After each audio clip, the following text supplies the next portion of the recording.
Seth, where were you on draft night? Like, where'd you spend it, and kind of what was it like to hear your name called? Yeah, so I did it in Jersey, where I'm from. It was like at a sports bar and stuff. Had my family over there, and it was just it was a great environment to be around my family and my friends and to share that moment. I could have went to the draft, but I feel like sharing that moment with my family was more important. Hey, Seth, how surreal has it been for you to see your name on the back of an NBA jersey and now being a part of your first media day? Yeah, I mean it's amazing. Especially seeing my last name on a jersey. I feel like every level I played, like I never had my last name on my jersey, basketball wise. I went to Roman Catholic. We didn't do that. We didn't have our last names, and I went to Penn State, and Penn State is known for not putting last names on jerseys. Summer League was like the first time I seen my last name on my jersey, and in my career. So it was definitely an exciting moment for me, and my first media day in the NBA. So I'm just taking it all in, just getting used to it. Yourself. Tell me about how Coach Shrews prepared you for the NBA. I give a lot of credit to Coach Shrews, man.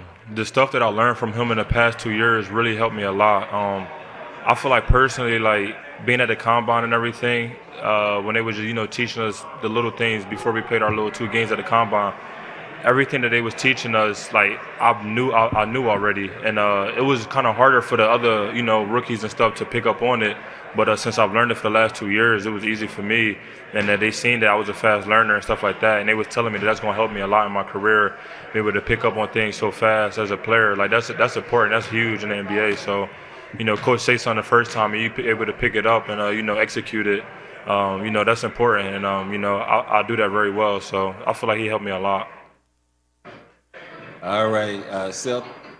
Now, you played in the summer league. Just tell us about your experience with that, and also how does it feel for you emotionally going to your first NBA training camp? Yeah, starting with summer league. Summer league was fun. It was a lot of different experiences. It was new for us, obviously, and be able to share the court, with some of my future teammates. It was fun, and I feel like we had a lot of fun down there. We played a lot of games because we was winning early, and the experience was just it was just amazing to be around the coaches and share that moment with everybody, and getting ready for the season. My first season, I say like I said, it's exciting. Can't wait to get out there. Can't wait to keep learning, keep getting better, and hopefully help this team win. Hi, Seth. With you and AJ Griffin both being young shooting guards, how did it help having him as a teammate and young leader in Las Vegas to help transition your skills to an NBA court? Yeah, with AJ, I feel like anybody my position, not just my position, but teammates in general. I feel like building the chemistry with them off the court is the first step, and I feel like AJ is a great person overall, and getting to know him and getting to him know me a little bit better off the court. I feel like it's gonna be that was best for me. Building that chemistry off the court between both of us, playing the video game together and stuff like that. The little things is just going build that chemistry off the court. So when you build that chemistry off the court, it's only gonna be get better on the court as well. Obviously I could learn a lot from him. So learn a lot from AJ. I feel like it's gonna be beneficial to my game. Hey Seth, how helpful is it to have mentors like Kyle Korver and Patty Mills at your disposal to guide you in your role to become like a sharpshooter? Yeah, absolutely. One thing about Kyle, you gotta love what he do, man. He's just a great person overall. Obviously, he had a great career shooting almost 43% for his whole career. So I take advantage of that. I talk to him all the time. We text frequently, honestly, and for him to be in the front office and to him to get on the court and work with me is like that's a blessing because you don't see people in the front office coming down from the office, stepping on the court and working with players. Like that's unheard of. So for him to be doing that with me quite often, almost every day, is that's huge for me. And I've been taking full advantage of that. And with Patty Mills, throughout his career, he's been a great player. And to have him in my corner as well is huge for me. So like I said, like I'm here to learn a lot and just keep getting better. And to have those two guys specifically is gonna be huge for me. Seth, what are you looking most to playing your first year in the NBA? Winning, honestly. I just want to win. I feel like this team has been going the right direction in the past couple of years to make the playoffs, consistently. And I think we could. I think this year we could get over that hump, honestly. And I feel like we have the right players, the right coaches, and once everybody is all on board, I feel like this team could really be special. How did you come across jersey number 3 after wearing 8 for most of the summer? Yeah, so like Patty Mills, veteran, he wore his whole career. He won at number 8. It's a no-brainer. He's a vet. I haven't even played the NBA game yet, so that's nothing. Get that number to him. I know it means a lot to him. It means a lot more to him than it does me. I was number 1 in college anyway, so it's not like that was my number in college. So giving that number to him was a no-brainer. But obviously, number 3, I feel like it's also a good number. Being a 3-point shooter. So hopefully I'm gonna hit a lot of threes this year. So.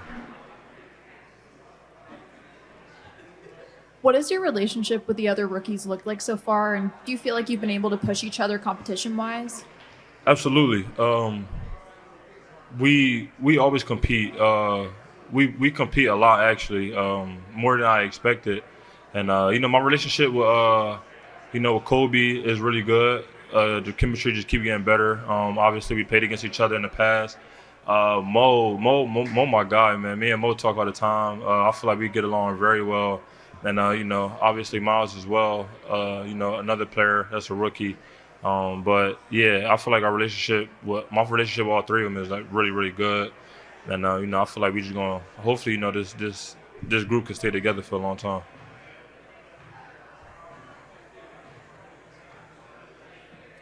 What's been your biggest adjustment training for an NBA offseason compared to a college offseason? I would say just the pace of the game. It's a lot faster. Guys more stronger, and guys are just the pace is way faster. Playing with Trey and DeJounte, both fast guards, and DeJounte super athletic. Just playing with them and stuff, seeing how they play, is definitely going to be beneficial to me because I'm the type of shooter that likes to run up and down the court and get quick threes. And both of them being great passers, I feel like that's perfect for me. So I'll say that's been the biggest adjustment, though, the change of pace and stuff like that, and the speed of the game. So that's pretty much it.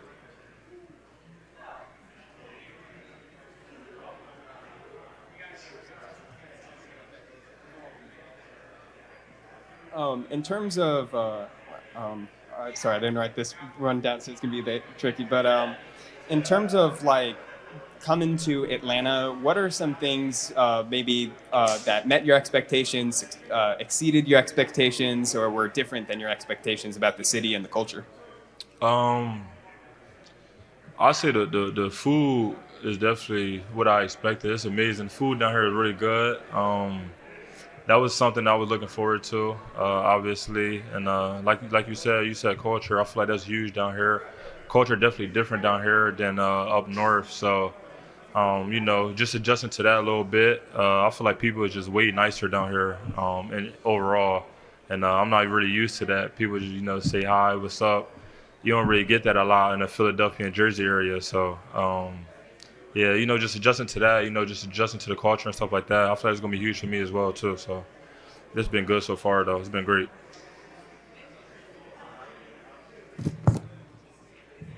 Yeah, and then also recently you're at the Penn State football game, and they had you lead the charge and greeted you as an Atlanta Hawk.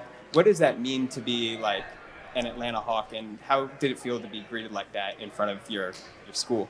Yeah, that moment was special. I feel like I put a lot of, hard work, blood, sweat, and tears into Penn State. And, for them to, be able to reward me back, with little things like that, that's all I asked for.